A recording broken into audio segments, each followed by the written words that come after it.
Alright, so today is the 6th day of National Suicide Prevention Week. The 1-800 number is 1-800-273-TALK, 1-800-273-2855.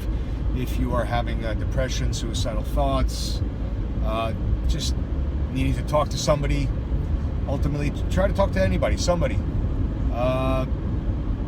not going to be dismissive or judgmental, just somebody who's good, can listen.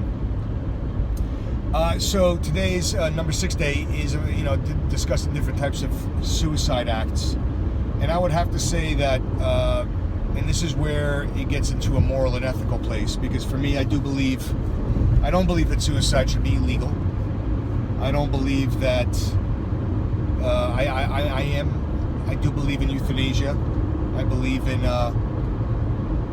doctor-assisted suicide. I'm kind of a fan of the Kevorkian, ideology. In fact, I think there should be a Kevorkian pill.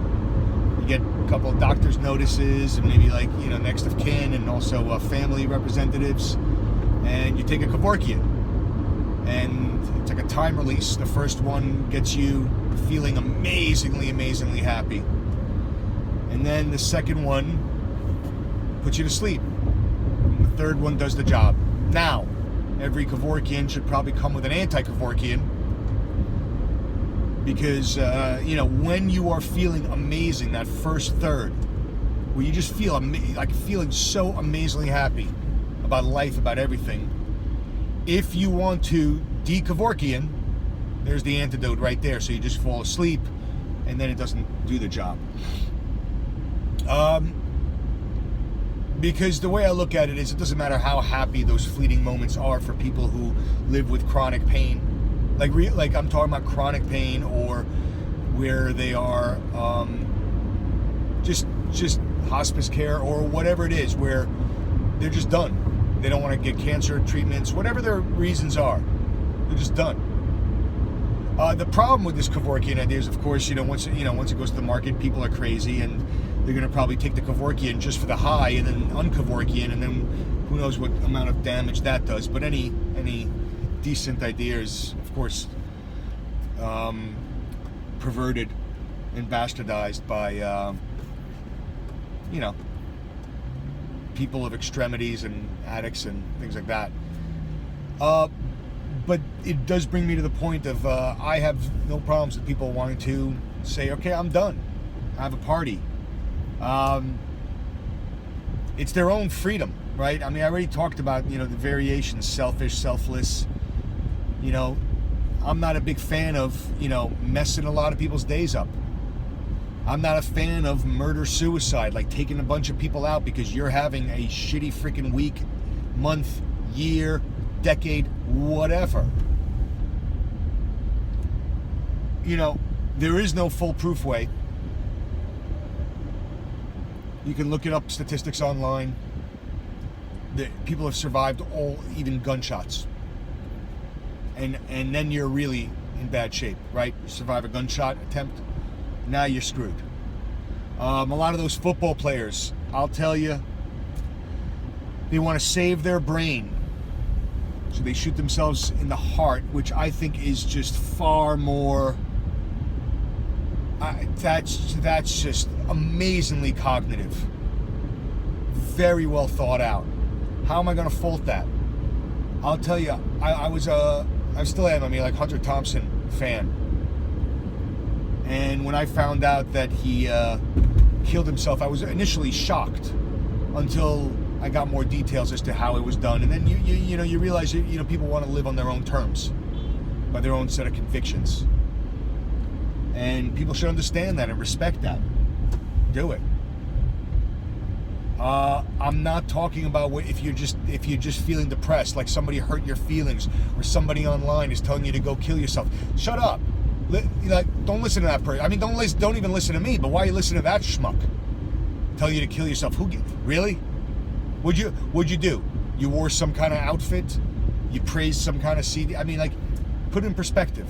And granted, I'm not here to, I'm in the very beginning, I didn't want to quantify and qualify things. But the one thing that should be quantified and qualified is the idea of, is it fleeting? Does it go away? Will it go away? How long have you had it? Get some data points.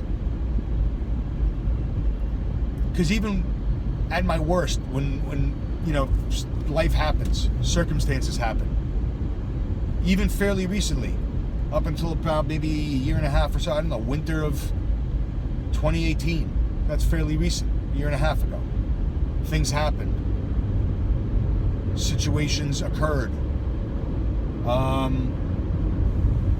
plans B and C just didn't matter. And I'll be honest, I'll tell you, if I had doubts, probably the worst it's been since probably high school or college. And in terms of the sensations, but the only thing I knew is that, much like anything and everything, it'll eventually pass. It took 3-4 months, but it's not like the years it was before. It'll pass. And you work towards trying to get it to pass. You eat right, you exercise, you get some movement. Oh no, I'm too tired. Do something, But at the end of the day, if you are in hospice care, you're chronic, it's pain, they're telling you it will be for the rest of your life that way. And the question you ask yourself is, quality of living. Is there a quality of life that I will have as a result of this? What is the quality of life I have? People cling on to life, whether it's us clinging on to others and all that kind of stuff. Most nurses, I think, will be honest with you and tell you that they probably would want somebody family related in the room when grandma or grandpa codes for the 12th time that day. And they need to revive it because the family can't let that person go because they're on the machine and they're breaking, these elders' ribs just to get them to beep a little bit longer. Come on. There was a case, I think, is it Copenhagen or Holland, where somebody was just recently, like a doctor was exonerated because the woman talked about quality of living. The family knew it, the doctor knew it, but at the end of the day, at the end of her life, she started getting dementia and was resisting getting put under so you can get the job done. And there was a whole court trial and a whole this, and the doctor went through with it, but you got to get it because it's a criminal charge from the state, right? So the family's got to go up there and testify, and the doctor's got to testify, and all these documentations, and you're careful, and you go through it, and there it is. Because like my grandmother always said, you're born, you live, you die. The middle part is, what the frick is this? So we enjoy it as much as we can, and I'm not going to fault anybody's want to say, I'm done, I'm out, on to the next whatever.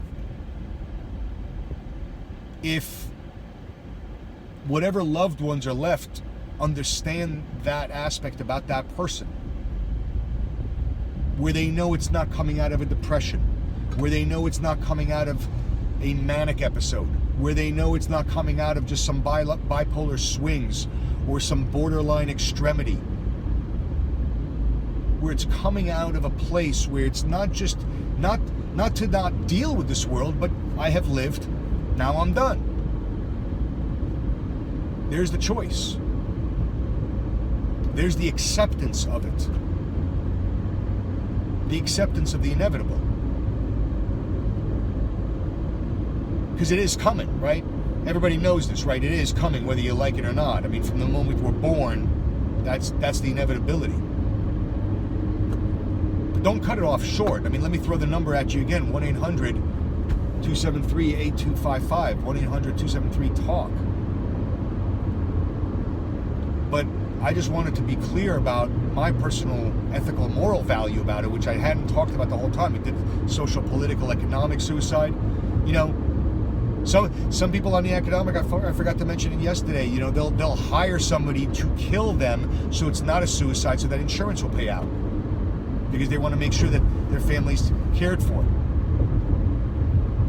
I'm sure there's cases, I'm probably like a handful, but I'm sure there's cases like that.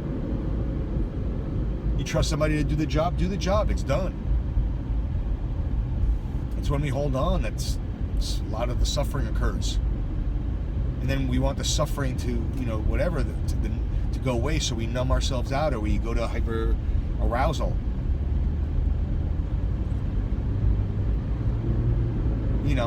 Tomorrow I'll be talking about prevention. So we went from thoughts to actions to prevention. All the various things that I've used to cope, things that have made it easier to know that there is always a light at the end of the tunnel. And so to that end, Friday the 13th, happy Friday the 13th. Light at the end of the tunnel is tomorrow, Saturday the 14th, after a week of National Suicide Prevention Awareness, and 1-800-273-TALK. Thank you for listening.